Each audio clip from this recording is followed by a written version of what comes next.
Cool.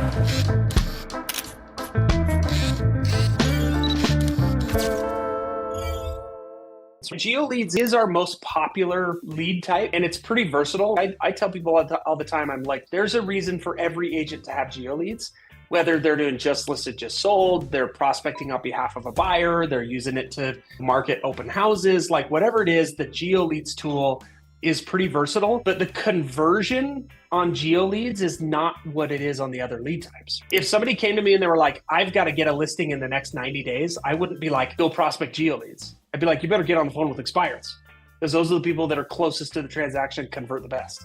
Yeah. But if somebody was like, I need to build a database, I've got to add 5 people to my database every day, I'd be like, great, geo leads is a great place to go.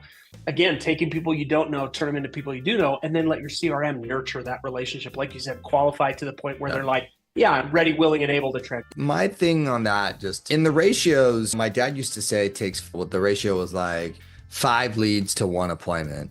And then it's how many appointments to a conversion. Yeah. And I found typically with the around listings and sales, with the scripting strategy that I applied, the ratio started to work out to be about the same, because the call to contact ratio, the amount of time that I had to spend to be able to get a hold of an expired, and then the number of expired conversations I needed to really have before I got 1 appointment, those numbers start to come out to be pretty similar. Yeah. It didn't really matter to me.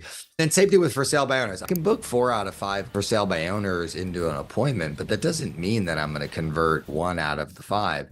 You know what I mean? Where an expired, I can convert probably 1 out of every 2, but it takes me to be able to get 2 appointments, takes me forever. With the just listed, just sold, I have to generate a lot of like lead interest opportunities, but it's going to take 5 of those to get one that's a appointment that's probably going to get me. And I have to do another 5 again to get the second. I softened up a little bit on that conversation. The competition levels in expired and FSBOs is 10x what it is also with the neighbors.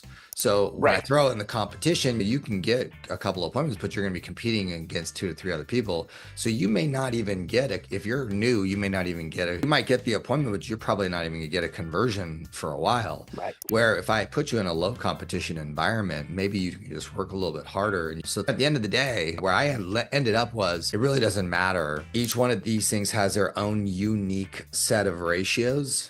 And my job is just to help you to balance it out to get you to get you the maximum number, whichever way is the least amount of stress to you as possible. And it doesn't really matter as long as we know what those numbers are. A long time ago, I ended there, and I'm excited to bring that to the table. It's been 12, 15 years since I've even had that conversation.